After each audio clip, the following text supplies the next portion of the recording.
Welcome to the Tweak of the Week. I'm Tommy Larkin, owner and Chief Experience Officer of Optimal Movement, Fitness, and Yoga.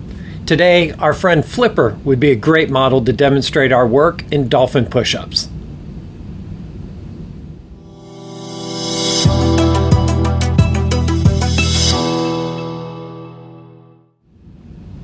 Thank you for joining me today and this look at Dolphin Push-ups. Now, those of you who have worked with me over the years know I love this exercise. It builds strength and stability in the shoulders, core, and back, plus has a great shoulder flexibility quality as well. It targets the deeper muscle groups of the shoulders and upper back so much, I feel in combination with Chaturanga Dandasana and the traditional Western style push-up, you get almost a complete workout for the shoulders, chest, and back in 3 movements. To complete a full cycle of work for the shoulder region, you would simply add a side plank and an inverted plank, including dips. Now, this is a group of exercises all related to having the hands on the floor. The simplicity of this process is you don't need any actual equipment to do the various positions. There are other combinations which are just as beneficial, which apply other techniques and/or equipment use, like pull-ups, bench presses, lat pull-downs, and others. Now back to the position at hand. The Dolphin push-up is related to a pull-up, and its cousin, the porpoise push-up, is related to the chin-up. We'll get into the distinction between these shortly. What I want you to understand here is the similarity in the muscle groups that are engaged, stretched, and benefited overall are the same. The main difference is the weight-bearing quality, inner tension production, and the ability for increased shoulder flexibility. Now, both positions, dolphin and porpoise, look like down dog with the forearms on the ground. The difference between the two is with dolphin, your forearms are parallel to each other with the palms flat on the ground, and with porpoise, the fingers are interlaced with the palms facing into each other. The two positions do work the shoulders in a slightly different manner to each other, and I would encourage you to work both arm variations in your practice. Today, we are focusing only on the dolphin variation. As a side note, I make this subtle distinction between the arm positions. I don't know of anyone else who does this, and as many of you know, there is a porpoise to this. This porpoise is the distinction between the work needed in Pincha Mayurasana, forearm balance, which is different from that in Salamba Shirshasana, which is the supported headstand. The actual arm positions, which are respective to the two poses, set up the chest and shoulders in the proper fashion for doing these two inversions. When you try the two, you will feel the difference in the shoulder work. If you had only to pick one over the other to do in a practice, do your dolphin variation first, as you will gain wider spread benefits doing the work with parallel forearms. So Tommy, what makes dolphin push-ups so much better than, say, the pull-up itself? I'm glad you asked. First, I don't think either one is better than the other. The reason I feel the movement of dolphin push-ups is so beneficial is because it takes the one muscle out of the spotlight which tends to dominate the movement in a pull-up. This muscle is the latissimus dorsi, known as the lats, and if not careful, it can overpower other muscles needed to build a strong upper back. With a pull-up, not belittling the work of the arms, is the prime mover in the back of the body. With the dolphin push-up, because you are in an inverted position, the lats do not do the primary work. In fact, it forces you to use muscles in a manner we typically do not have to in our normal day-to-day activities.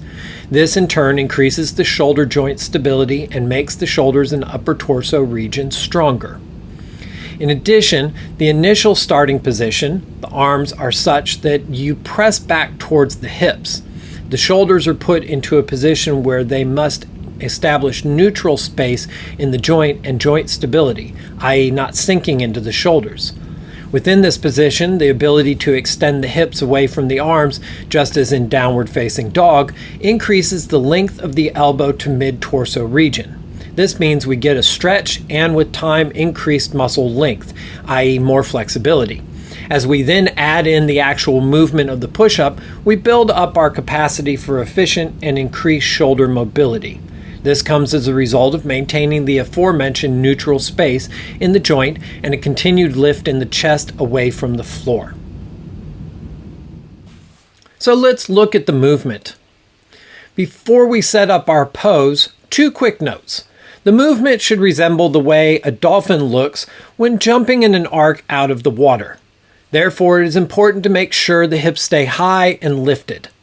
Also, it is not how far you can move forward over the hands. It is more important to be able to press back up to the starting position. With time, strength will build and depth will become easier. Now come to your hands and knees and then bring the forearms down to the floor. Line up the elbows with the front of the shoulders.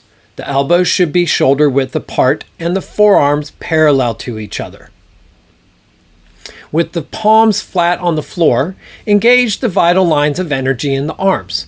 As a reminder, from the outer shoulders, draw a line of energy under the armpits to the inner side of the elbows and down to the base of the thumbs. While pressing the hands into the floor, do cow in the chest to force the forearms to slightly roll away from each other, but keep the thumb side of the hand grounded.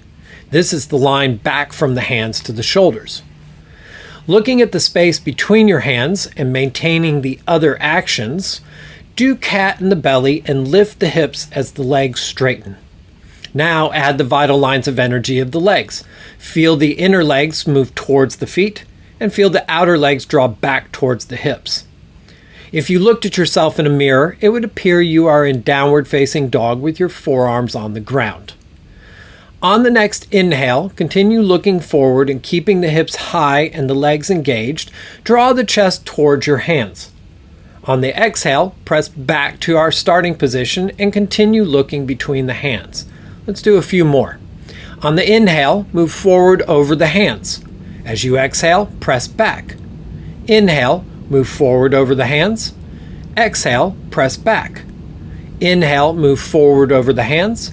And exhale, press back. And inhale, move forward over the hands. And exhale, press back. Great job.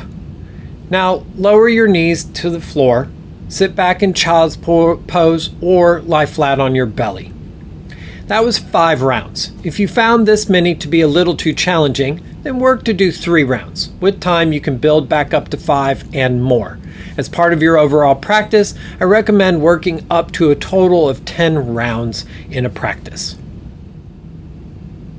I'd love to know if you have an idea for a specific pose or action featured in our Tweak of the Week.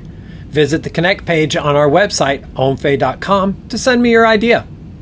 For more inspirational words of wisdom and other tips, tricks, and general news, check out our Instagram page at Om Fitness Yoga or on Facebook at Om Fitness and Yoga.